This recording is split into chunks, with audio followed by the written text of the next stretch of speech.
Okay, so this is going to be a continuation, and obviously I'm still wearing the same outfit, so it is still April 18, 2018. Now I'm going to actually talk about April 18, 2018. So today we're going to be just doing some reading, just reading through the inside book. There's only a couple more minutes left. I could already see my coworkers getting back into their positions and everything. I usually don't like doing vlogs this late because the students will start looking into the little slit in my door and they're like, "Oh, what's Mr. Luxina doing?" And they know I have a vlog, but it's just like I feel awkward just talking to the computer all the time. The funny thing is, I'm always talking to something. I just do a lot of talking. Um, you know, I don't know if I can actually do this in like the short amount of time because I actually have a surprising amount to say. Because one of the things that came up yesterday was like my third period. I didn't have a third period. I only had 4 students show up during third period. Why?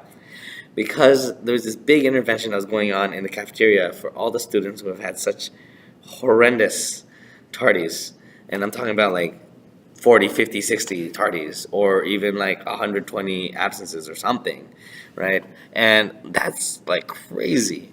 And then on top of that, like on during second period, like I had like a kid just really was really disrespectful. And it's just how she is. And like she's got her days. She's got her good days. She's got her bad days. But when she gets mad, she tends to really attack everybody. And she's one of those like know-it-all kind of girls. Like she thinks she knows it all, but she doesn't know it all. I mean, she's got an F in classes, and she still thinks she knows it all. But that's not what I'm like. I'm not complaining about her. And that's just how she is. But here's the thing, like when I was younger, I was taught to never be that way. I was taught to never be that disrespectfful to to adults.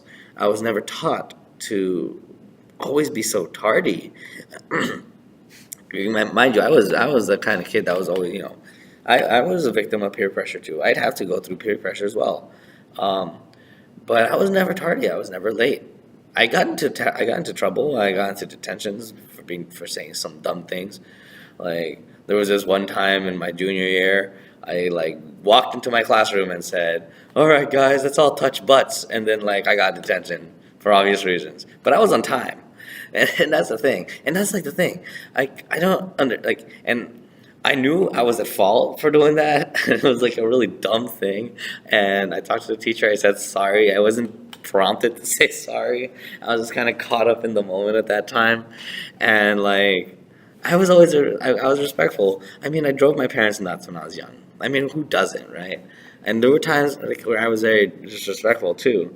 But it's just like such a different level from what I'm used to seeing.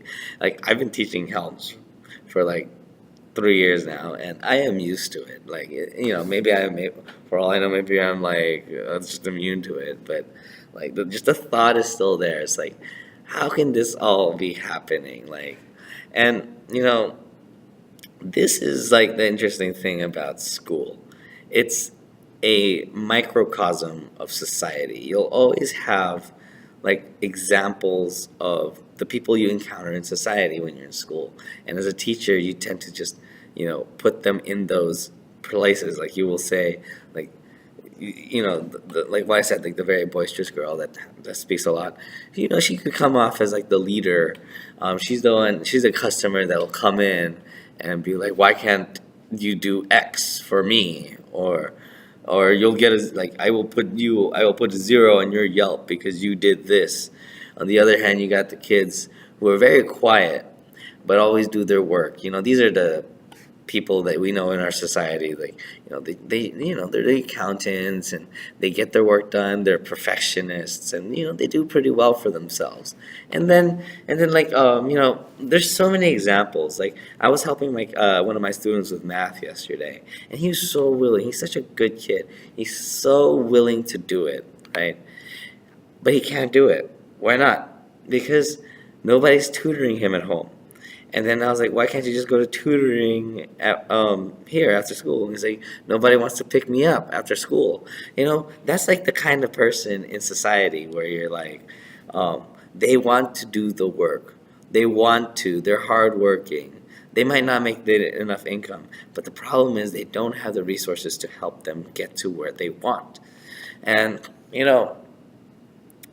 it's a lot of stuff, and it can be overwhelming even for me. It's overwhelming for me to think about it, just because there's so much going on in this world.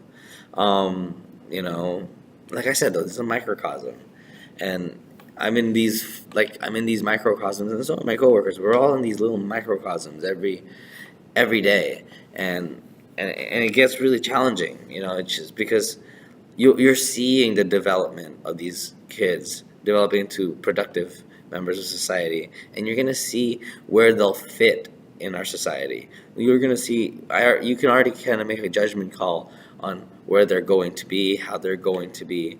You know, I'm not saying that they're going to be successful or not. You know, I'm talking about like how they're going to be acting in society, right? You know, I found myself in this level, in this part of society. I'm the one who does well enough, does well enough in society, gets the respect of people, and that's really how I've always been as a kid. Like, you know, I know how to get respect. I know how to give respect, and that is the 5 minute bell before the bell. I'm going to cut this off. There's a lot to say, but you know what? There's never enough time. I'll talk to you guys tomorrow. Bye.